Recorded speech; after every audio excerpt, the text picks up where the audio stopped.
This episode is proudly supported by Pepe Sayer Australian Cultured Butter. At Pepe Sayer, we focus on quality. So if someone comes into your restaurant and they see you're using Pepe Sayer, they know immediately that that is a quality product you've got in front of you on the table. And that comes from a decade of just doing quality butter day after day. For more information, go to pepesayer.com.au. It's something that it actually comes from my heart, it's not something I just do for a job. So whenever I come to work, it doesn't feel me that, I'm working. It does feel me. I just come in, I just do what I really love doing. And it's really easy to spend your life like that, thinking like that, you know what I mean? This is the Deep in the Weeds podcast. I'm Anthony Huckstep.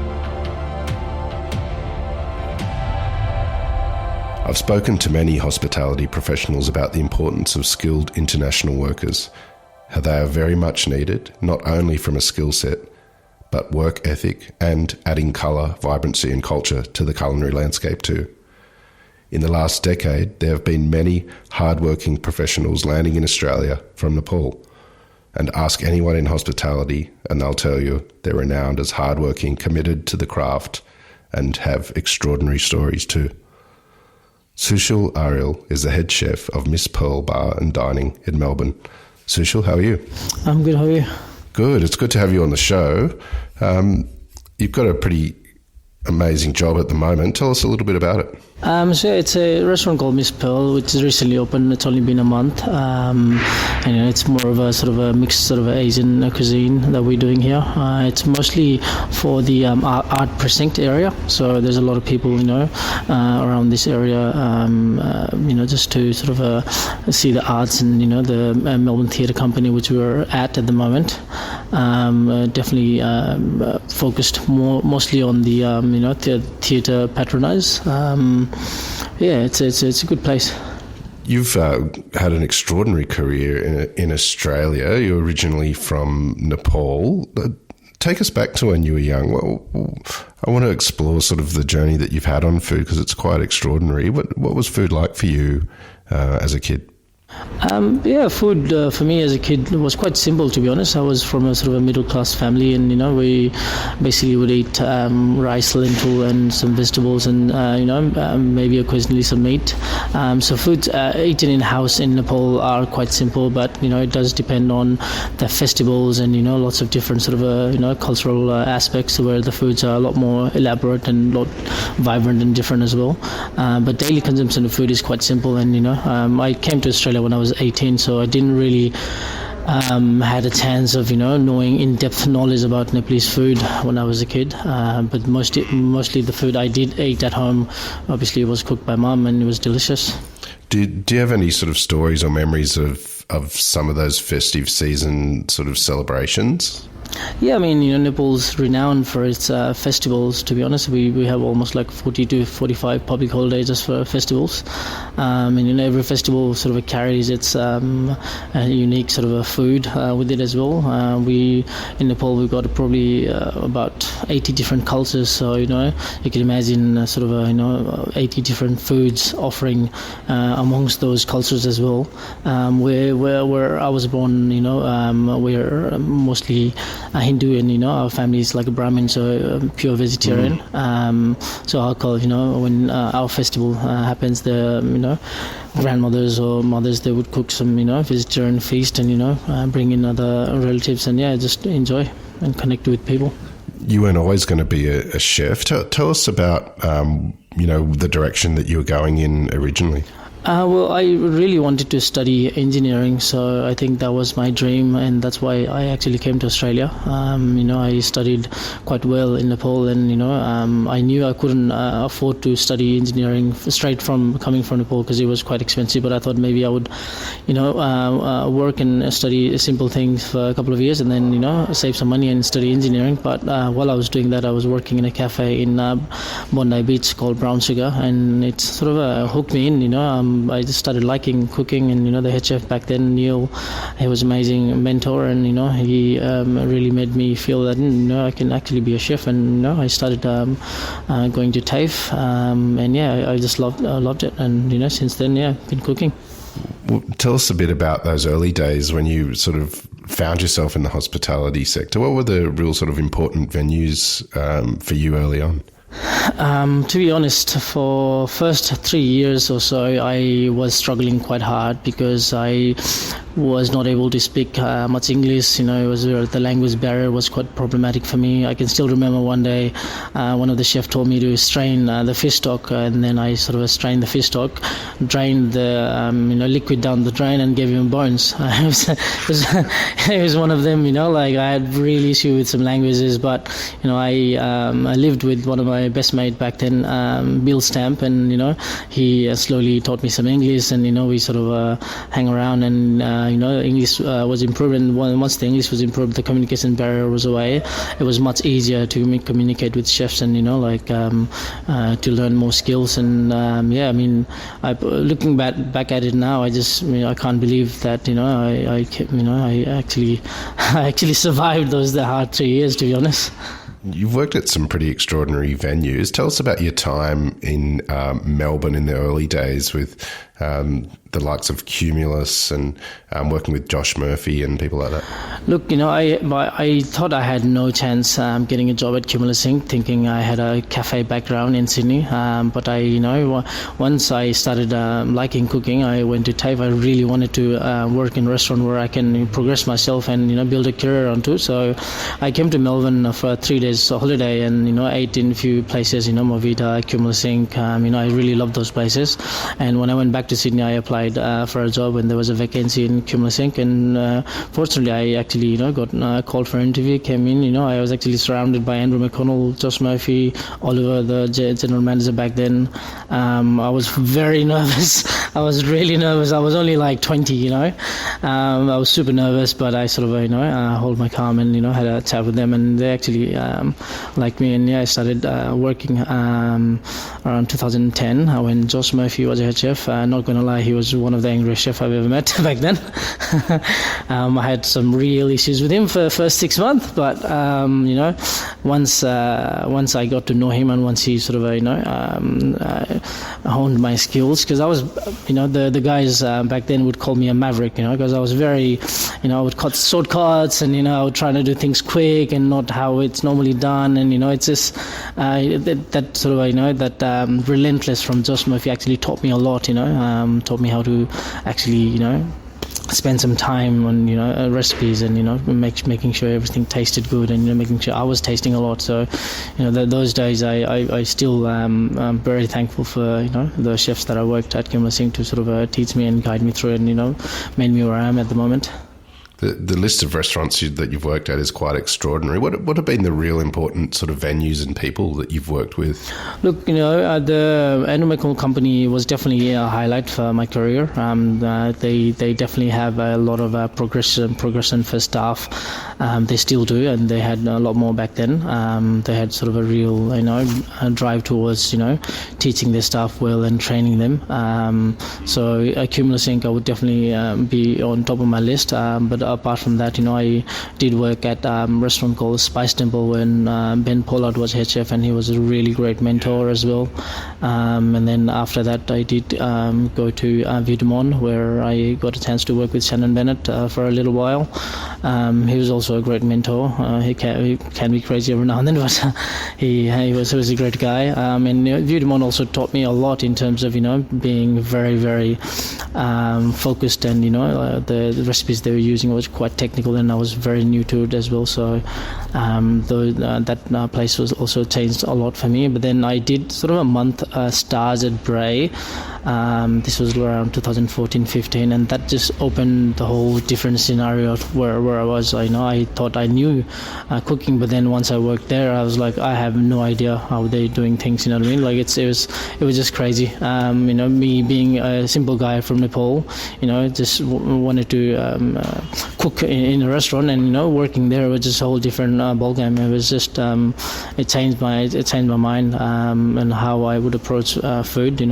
Unfortunately, I was not able to work there just because I didn't really like the remote area, and back then I was I wasn't that great as well. But it just opened a different sort of person inside me as a chef.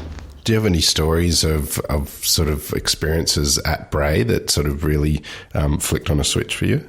Yeah, I think it was more, how they were doing things, like, everything they would do from scratch, even when they were making bread, the wheat was growing around their farm, and, they would mill the flour, where, they had like a machine where which would mill the flour, and they would, make a dough and bake bread, and, just the simple things like that. And I was never sort of I had no idea how people would do that, at this time and age, and they were doing that, and they were perfecting it as well. And simple things like growing asparagus from the farm, and just using one asparagus as a snack, and it was amazing. And there's definitely a lot of techniques involved, but it was more of a military style kitchen, driven era, which was back then, which I was really astonished, and I liked at the same time, but at the same time I was like, I don't think I can survive for a long time. We've talked to a lot of guests about trying to find that work-life balance, and while you're at Cutler & Co, you were having troubles finding that, and you did something quite extraordinary in response to that. Tell us about this trip that you went on, and you took out a massive personal loan. Tell us a bit about that period. Yeah, well, when I was working at Cutler & Co, I was going nowhere. I was working 16, 17 hours a day, and I was just still single. I was sort of trying to get into a relationship, but I just couldn't. Just because of the hours I was working. I may have been doing quite well in terms of professional life and being a chef and where I was working, but apart from that, I had nothing going on. And I just sort of every night I couldn't sleep, and it just got me sort of frustrated, and every day going to work was pain, rather than enjoying. So, I just thought, what am I doing in my life? So, at that time, I just got Australian passport, which basically, it's kind of like told me, okay, I think it's time for me to sort of, maybe do some traveling and, learn something. And I just, I had no money, but I took some personal loan from a bank, and, went on traveling around the world, traveled around 22 to 23 countries. Had about 4 to 5 months off, and everyone in my family was pretty much against it, saying like, what are you doing? Are you mad? Like, people save up money to buy a house. Like, why are you spending money to go traveling? Like, what are you doing? But I knew it was going to be a good idea. I knew I wanted to learn a lot of things around the world, especially food, culture.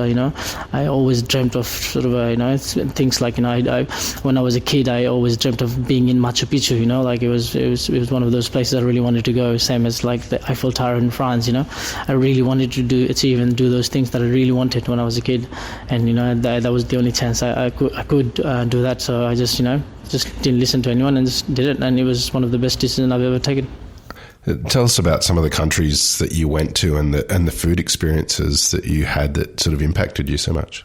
There's few countries where the food was just like really, really good. I still think Mexico is up there, especially the street food in Mexico was amazing. It's cheap and it's flavorful, spicy, which I really like, and it was just a great sort of mouthful whenever I eat at Mexico. That was really good, and even like it's a bit cliche, but France and Italy were quite amazing in terms of food. You can even go into a supermarket or even 7-Eleven sort of a style outlet, and you can find some amazing food there. And it just sort of opened my mind, saying, I was thinking Australia was amazing for food, but then traveling those countries, it's different as well. It's completely different, and we're actually a little bit further behind in terms of food in Australia compared to those countries. What's some of the experiences that surprised you when you were traveling? The breadth of countries is quite extraordinary. It's the very like different sort of a culture in every different country, and the food in every different country was just amazing to see. And it definitely surprised me quite a lot, especially being in South America. It was completely different than what I thought or what I imagined it to be. I thought it was very dodgy and didn't want it to go sort of places, but it actually wasn't. People were lovely. I couldn't speak Spanish, but everyone was trying to be helpful as much as they can if I asked them questions, and and they were very helpful in terms of even I would walk around and ask people, say, where's the best place to eat, and they would not know a single word of English, but they would even sort of walk me to a place and tell them eat there, and the waiters would also couldn't understand what I was saying. I was just pointing out to the items in the menu and asking them, just thinking it was going to be tasting good, and it did as well. Those sort of things just opened my mind, and it was just very, very great experience that I'm very fortunate to have. What sort of impact did this trip have on you when you returned to Australia and your approach to your career?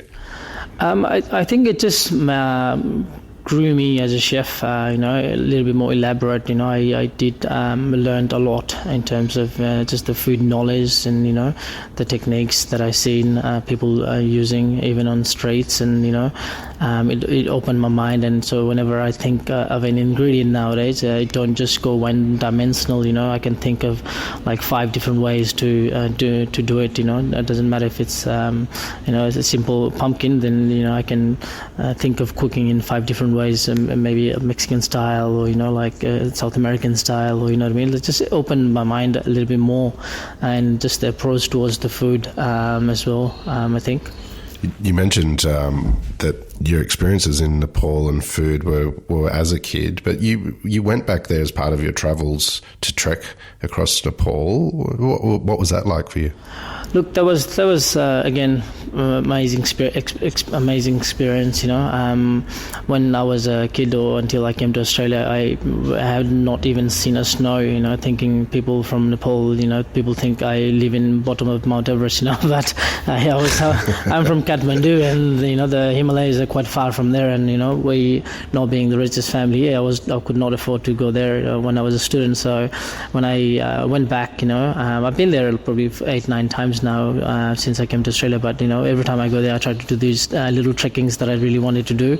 This trekking is very, for me, very therapeutic, very it's sort of a you close your eyes and you open your eyes and see just the mountains and the hills and the beautiful scenery, and it just sort of it calms you down. The people you meet along the way, the Nepalese people are very hospitable, so wherever you go they would offer you some water or whatever they have, and they're very friendly as well. So it just opens you up as a person, and you can just relax and just see the natural beauty of Nepal, which is amazing.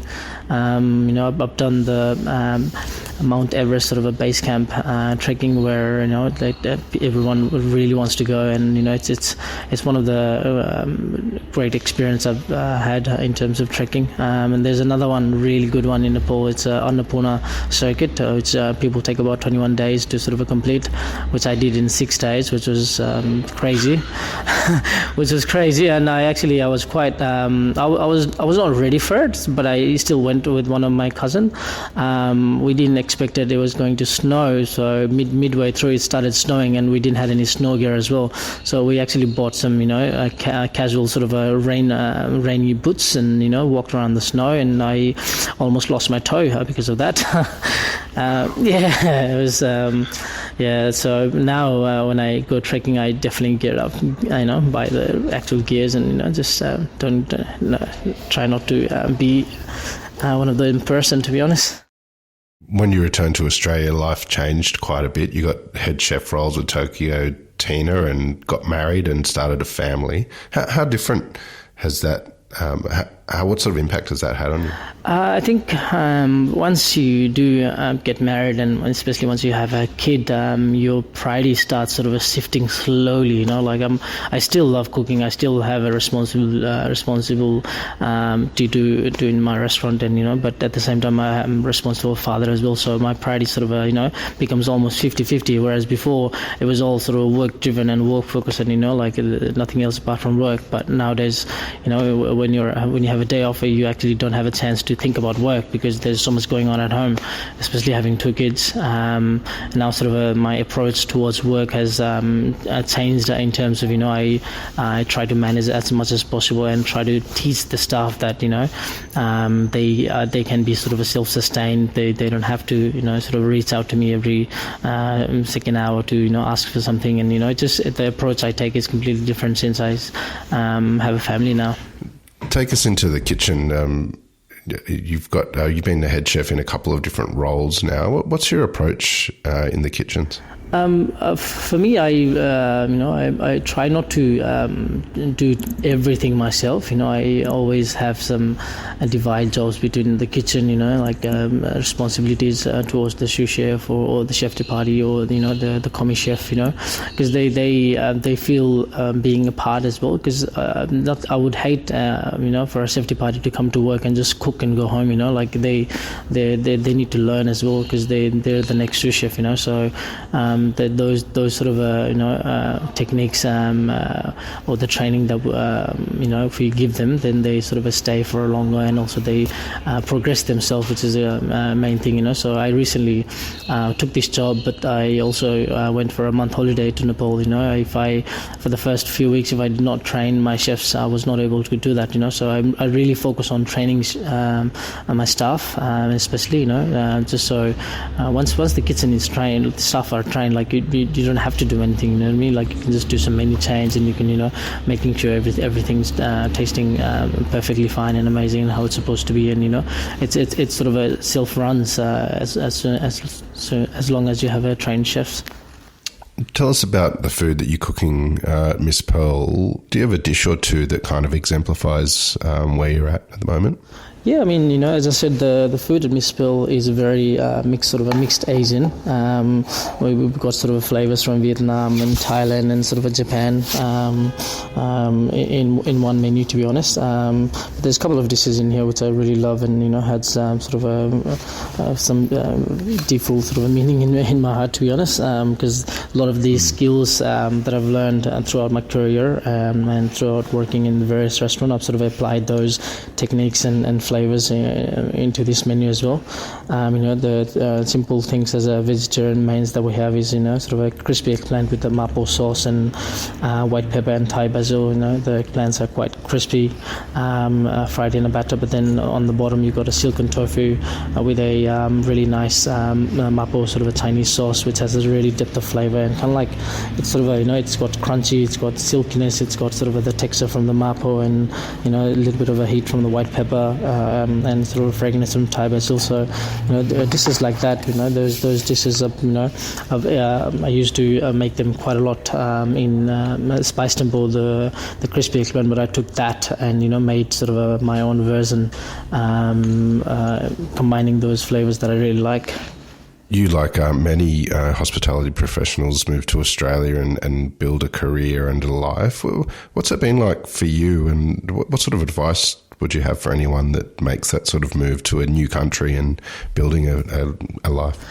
I think, especially me being Nepalese, and, there's lots of Nepalese people working in hospitality industry, especially in Melbourne and Sydney, for me, if you really love cooking and if you really want to be a chef, you just need to start working in some amazing places, or actually try working there, because a lot of people I know, a lot of friends I know, they work in a kitchen but they are very limited to working in a pub or a cafe, and they just sort of settle them down there, and they just sort of don't go anywhere from there. But I definitely feel like, I think if you want to learn a lot in cooking, I think there's a lot of amazing places in Australia to work for, and I think working in those restaurants will sort of open your mind completely different as a chef. And I would definitely highly recommend for my sort of fellow Nepalese chefs to maybe just push yourself when you're young. I don't think you'll have a chance when you're old, but so I think while you're young, just go for it and work in some amazing places and learn a lot. And I think using these skills and knowledge that you get here and applying this going back home, it would be amazing, and that would sort of drive the Nepalese food scene in Nepal, and people will know the Nepalese food as well. You mentioned that your family weren't happy about you taking a loan and travelling the globe, but what do they think about the career that you've built in Australia?